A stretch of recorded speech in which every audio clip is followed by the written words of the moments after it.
আসসালামু আলাইকুম। এক নজরে লিমু বাজারটা আজকে আপনাদেরকে ঘুরে দেখাবো।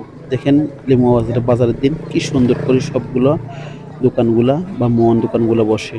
তা আপনাদের কাছকে দেখাবো। দেখতেছেন তরমুজের বিশাল বাজার। এখন আমরা হাঁস মুরগির বাজারে আছি। এরপরে আমরা এখন সোজা কাঁচা বাজারে ঢুকবো। তো আপনারা দেখতেছেন কাঁচা বাজারে কিন্তু লিমু বাজারে মোটামুটি সবাই বলে সস্তায় বিক্রি করা হয়। আমি এখন প্রায় সময় অফিসের কাছে লিমু যখন যাই তখন কাঁচা বাজারগুলো কিনে আনি লিমু লিমু বাজার থেকে। মোটামুটি স্বল্প দামে লিমু বাজারে কাঁচা বাজার পাওয়া যায়। কিন্তু আপনাকে বাজারের দিন যেতে হবে।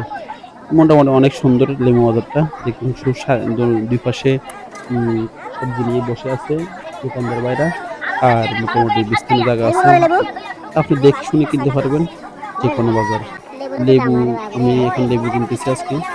তো দেখতেছি মোটামুটি অনেক সুন্দর করে লেবুগুলা কিনা হয়ে গেছে। আমরা এখন ঘুরি পুরো আপনাদের বাজারটা দেখাইতেছি। এই চাচায় কি বিভিন্ন জন বিক্রি করতেছে এভাবে পুরা বাজারটা দেখাইতেছে আপনাদেরকে। দেখতে থাকেন এক নজরে লিমু বাজার। এই বাড়িতে বসে রয়েছে অনেকগুলো পেঁয়াজ রসুন নিয়ে আলু নিয়ে, তারপর পাশে বসে আছে টমেটো নিয়ে। যাক এক বড় একদম এই বাজারের সবচেয়ে বড় দোকান মানে কাঁচা বাজারের।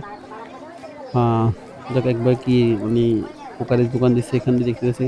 এখন আছি আমরা বাই বাই বেকারির সামনে, এই লিমু বাজারের বেকারির সামনে। তো এরপরে দেখতেছেন শুকুর বেকারির সামনে বড় দোকান আছে ওনার, পান দোকান ভাই। তো সুন্দর করে লিমন সব মানে আপনি যেখানে সবকিছু পাবেন এখন অল্পতেই পাবে যাবেন। মানে মুড়ি, তারপর হুজুরের সঙ্গে দেখা, হুজুরের সঙ্গে সালাম লাগি হলো। এরপরে মুড়ি বাজার দেখছেন এখানে সবগুলো মুড়ি আপনি পাই, সবগুলো মুড়ি দোকান এখানে। এখানে মুড়ি বিস্কিট টিস্কিট চানাচুর সব কিছু পাবেন। আরেকটা তরমুজের দোকান সামনে আসছিল, তরমুজের দোকানটায় মোটামুটি তরমুজ ভালো বিক্রি হয় এই দোকানে। এখন আমরা দেখবো ফল দোকান, সামনে অনেকগুলো ফল দোকান আছে, ৩-৪টা ফল দোকান আছে। এখন লিমু বাজারে আমরা আছি বড় মসজিদের সামনে। এরপরে এখান দিয়ে আমরা নতুন একটা কাঠের ব্রিজ হয়েছে, কাঠের ব্রিজটা আপনাদেরকে দেখাবো। কাঠের ব্রিজ দিয়ে এই পাশ থেকে ও পাশে পার হবো। এরপর আমাদের ভিডিওটা এখানে শেষ করব। দেখতেছেন আমরা এখন যাইতেছি আস্তে আস্তে করে কাঠের ব্রিজ দিয়ে উপরের দিকে। এই কাঠের ব্রিজ দিয়ে উপরের দিকে যাওয়ার পর দেখবো এখানে কাঠের ব্রিজ দিয়ে কীভাবে মানুষ পার হয় আমরা আপনাদেরকে একটু দেখাবো। মানুষ তো কাঠের ব্রিজ দিয়ে পার হয় দেখছি। ওমা মেয়েটা দেখে হুন্ডা চলে মা, আর একজন দেখি হুন্ডা চলে গেছে। ইয়ার হুন্ডা লিয়ে বলে কাঠের ব্রিজ দিয়ে হারা যায় বাবুরে। ঠান্ডাতে অনেক ভয় লাগেন না কেন জানি না, কিন্তু আসলে পার হওয়ার মতন জায়গা আছে কাঠের ব্রিজ দিয়ে এখানে।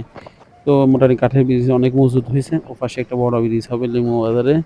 এটা যদি কখনো উদ্বোধন হয় তখন আপনাদের দেখাবো। আর মোটামুটি সবাই ব্রিজটা ইউজ করতেছে, কিন্তু শুধু মোটরসাইকেল যাইতে পারে। বাইরে বাইরে লেচি দমাচ্ছি কোনো কেউ জানি না, ওনাদের কোন বিপদ হয়েছে না কি সমস্যা জানি না। এখান দিয়ে সবাই মোটামুটি কি মানে মোটরসাইকেল নিয়ে পার হওয়ার জন্য অনুমোদন আছে। আর অন্য কোনো যানবাহন এখান দিয়ে হওয়ার কোনো অনুমোদন নাই। হাঁটি সবাই যাইতে পারবে।